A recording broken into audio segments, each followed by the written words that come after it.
తీసుకొచ్చారు. ఆ యాప్ లో ఎంతమంది చూసుకుంటారు? దొరికితే దొంగ, దొరకపోతే దొర.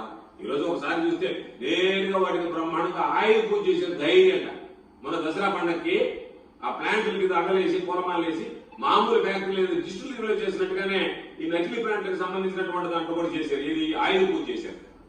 కాబట్టి టీడీపీ సిండికేట్ కి సంబంధించినటువంటి మద్యం దుకాణాల్లో మీరు మద్యం విక్రయిస్తుంటే వాటికి సంబంధించినటువంటి దాంట్లో మీరు నకిలీ మద్యం అమ్ముతారు ఉన్నాయని అధికారికంగా మంత్రి స్థాయిలో అంగీకరించినట్టుగానే మేము భావిస్తున్నాం. ఎందుకంటే యాప్ తీసుకొచ్చేందుకు ఈరోజు మద్యం దొరికింది కాబట్టి ఆ యాప్ ద్వారా మేము నకిలీ మద్యాన్ని అరికడతామంటే అప్పుడు నకిలీ మద్యం అనేటువంటిది జరుగుతుందనేటువంటిది మీ మాటలోనే అర్థమైంది. కాబట్టి టీడీపీ నేతలకి కుటుంబాలకు సంబంధించినటువంటి డిస్టిలరీలు, టీడీపీ సిండికేట్ నిర్వహిస్తున్నటువంటి దుకాణాలు, బార్లు, అదేవిధంగా ఈరోజు బెల్ట్ షాపులు, వీటన్నిటిలో ఈ నకిలీ మద్యానికి సంబంధించినటువంటి దర్యాప్తు ఏదైతే ఉందో అది పారదర్శకంగా జరగకుండా దాన్ని పక్కదారి పట్టించేటువంటి విధంగా మీరు ప్రయత్నం చేస్తున్నారు.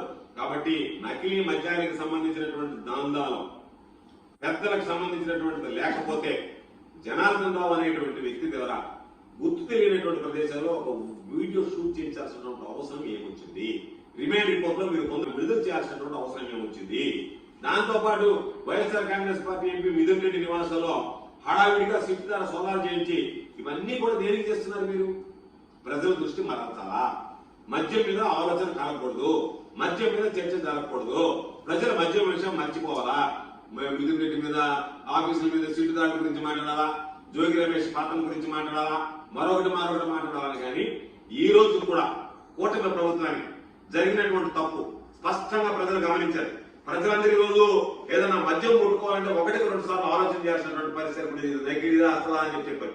కాబట్టి ప్రజల్లో ఆ చర్చ ప్రారంభమైంది.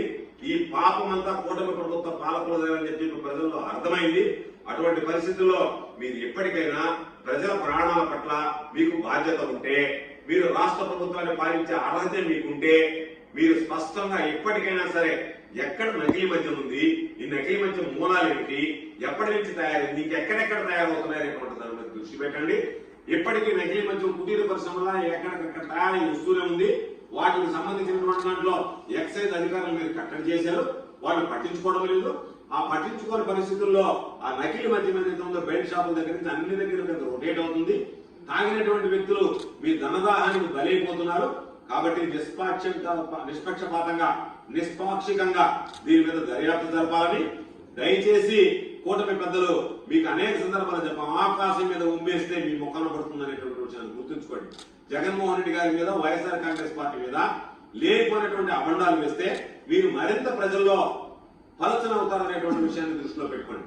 కాబట్టి మీరు ఎప్పటికైనా నిష్పాక్షికంగా దర్యాప్తు జరిపి అసలు దోషులలో బయటపెట్టండి తప్ప మీ వాళ్ళని, మీ వ్యాపారాల్ని, మీకు సంబంధించినటువంటి రాబడిని దృష్టిలో పెట్టుకుని మీరు దీని మీద కట్టుకథలు అల్లి ఏదో ఒక విధంగా పాపం జోగి రమేష్ లాంటి సంబంధం లేనటువంటి వ్యక్తి జోగి రమేష్ చెప్తున్నాడు, రా వ్యవస్థాపన దగ్గర ప్రమాణం చేద్దాం, లేదా పోలిగ్రాఫిక్ టెస్ట్ కి రెడీగా ఉన్నానని చెప్పి చెప్తున్నాడు. లైట్ డిటెక్టర్ టెస్ట్ కి దేనికి మీరు ముందుకు రాకుండా, దేని గురించి పట్టించుకోకుండా వైఎస్ఆర్ కాంగ్రెస్ పార్టీకి సంబంధించినటువంటి ఒక పథకం ప్రకారం దోషులుగా చిత్రీకరిస్తూ వాళ్ళ మీద కేసులు బనాయిస్తూ మీరు చేసినటువంటి పాపాలు వాళ్ళకు ఆపాదిస్తూ మీరు బయటపడాలని ఆలోచన చేస్తే ఇది ప్రజలకు సంబంధించినటువంటి అంశం.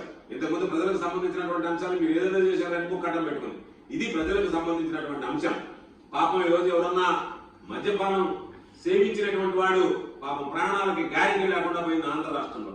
కాబట్టి వీటిని దృష్టిలో పెట్టుకుని ప్రభుత్వం ఎప్పటికైనా మొదట్లో చెప్పాం, చంద్రబాబు నాయుడు నేతృత్వంలో వేసినటువంటి సిట్ ఏదైతే ఉందో దీన్ని నీరు కాచడానికి తప్ప వేరే ఉద్దేశం చేసినటువంటిది కాదు. కాబట్టి దానివల్ల అనుకున్నటువంటి ఫలితాలను సాధించలేదు.